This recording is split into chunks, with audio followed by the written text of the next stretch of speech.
Assalamualaikum warahmatullahi wabarakatuh. Selamat siang mahasiswa STEPI yang saya cintai dan saya banggakan. Alhamdulillah pada siang hari ini kita bisa berjumpa meskipun lewat daring dalam mata kuliah manajemen sertifikasi halal. Ini adalah bagian pertama dalam mata kuliah ini. Baik, langsung saja. Sebelum kita ke manajemen sertifikasi halal, ke titik poin pembahasan mata kuliah ini, apa itu manajemen, apa itu sertifikasi dan sebagainya, maka yang paling penting harus kita ketahui untuk pertama kalinya adalah apa itu makanan halal, apa itu pangan halal, ya. Dalam hal ini masuk pada makanan dan juga minuman dan juga obat-obatan seperti itu. Apa itu halal? Halal adalah segala sesuatu yang diperbolehkan oleh syariat, segala sesuatu yang diperbolehkan oleh agama untuk dikonsumsi, terutama masalah makanan dan juga minuman. Ya, kalau dikembangkan lagi masalah obat-obatan, kemudian masalah apa itu yang kalau biasanya dipakai oleh kaum perempuan, make up, kemudian bedak dan sebagainya, ya, itu juga masuk dalam kategori halal ini seperti itu. Tapi yang paling utama adalah makanan dan minuman seperti itu. Nah, makanan yang halal atau produk pangan halal saat ini sudah bersifat universal, bukan hanya dibutuhkan oleh orang-orang yang beragama Islam, tapi juga dibutuhkan oleh non-muslim, karena ternyata makanan-makanan yang halal itu menyehatkan. Makanan-makanan yang halal itu baik untuk badan kita seperti itu, baik secara gizi maupun secara nanti berakibat pada tatanan sosial. Ada sebuah kisah, yaitu seorang ulama dari Mesir namanya Muhammad Abduh. Beliau dijuluki sebagai pembaharu, ya, Al-Mujaddid, pembaharu. Beliau adalah mantan mufti agung Mesir. Ketika beliau di Prancis, orang-orang Prancis mencemooh beliau. Wahai Abduh, kenapa agamamu melarang makan babi seperti itu? Kemudian Abduh menjawab, karena babi itu makan makanan yang kotor dan tinggal di tempat yang kotor, seperti itu kata Abduh. Nah, orang-orang Eropa, orang-orang Barat bertanya lagi, loh, itu kan kalau babinya makan makanan kotor atau di tempat tinggal yang kotor, bagaimana kalau babinya kita atau kami pelihara di tempat yang bersih, yang lebih higienis seperti itu, lebih steril, dan juga makanannya makanan yang baik, tidak kotor dan tidak menjijikkan seperti itu. Nah, kemudian Abduh ini sebentar seperti itu. Nah, Abduh minta izin untuk mengambil seekor ayam, dua ekor, ya, berpasangan seperti itu. Kemudian Abduh juga meminta orang-orang Eropa ini untuk mengambil satu pasang babi jantan dan babi betina, dan juga ada babi yang lain. Ada dua babi jantan, satu babi betina.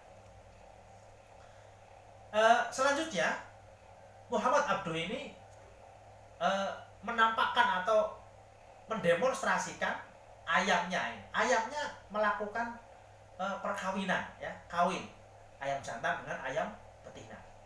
Nah, ketika ayam jantan ini mengawini ayam betina, maka ayam jantan yang lain, ya, tidak mau barengan.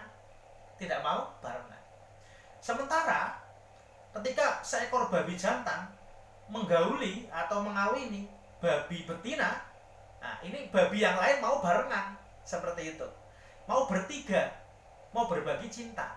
Nah, itulah kata Abdul. Nah, inilah yang saya maksud seperti itu. Jadi makanan halal bukan hanya dari aspek gizi, tapi juga nanti berpengaruh pada tabiat manusia.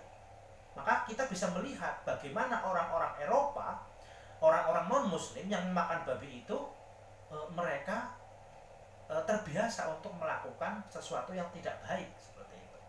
Adapun orang Islam secara umum adalah orang-orang yang melakukan perbuatan baik karena makanannya adalah makanan halal, dicontohkan dengan ayam tadi. Nah, kalau orang non-muslim ya itu mohon maaf ya, mereka terbiasa untuk melakukan sesuatu yang kurang baik seperti itu. Jadi makanan halal itu sangat penting dan sekarang sudah disadari oleh masyarakat dunia, bukan hanya untuk orang Islam, juga untuk orang non-muslim. Karena selain aspek gizi, makanan halal juga berpengaruh pada tabiat masyarakat dan akan mempengaruhi tatanan sosial seperti itu. Nah, kemudian apa sih pentingnya, urgensinya memakan atau meminum makanan yang halal? Bagi kita umat Islam, jelas bahwa kita mengkonsumsi makanan halal untuk apa? Untuk menjalankan perintah Allah Subhanahu wa taala ya. Salah satu perintahnya ada dalam surat dalam surah Al-Qur'an ya. Yaitu a'udzubillahi minasyaitonirrajim, bismillahirrahmanirrahim. Ya ayyuhan nasu kulu mimma fil ardi halalan thayyiban wa la tattabi'u khutuwatis syaitan innahu lakum aduwwum mubin. Wahai manusia, makanlah apa yang ada di bumi yang halal lagi baik, halalan thayyiban, dan janganlah kalian mengikuti setan. Sesungguhnya setan adalah musuh yang nyata. Ini jelas perintahnya ya ayyuhan nas. Bukan hanya untuk orang-orang yang beriman ternyata ya. Makanan-makanan yang halal itu diperuntukkan juga untuk semua manusia, bukan hanya untuk orang yang beriman. Jelas ya ayyuhan nas, bukan hanya ya ayyuhal ladzina amanu. Maka betul Al-Qur'an. Dan sekarang bukan hanya orang Islam, seluruh umat manusia membutuhkan makanan halal seperti itu. Nah, khususnya bagi kita umat Islam, kita memilih makanan atau minuman yang haram untuk menjalankan perintah Allah Subhanahu wa taala.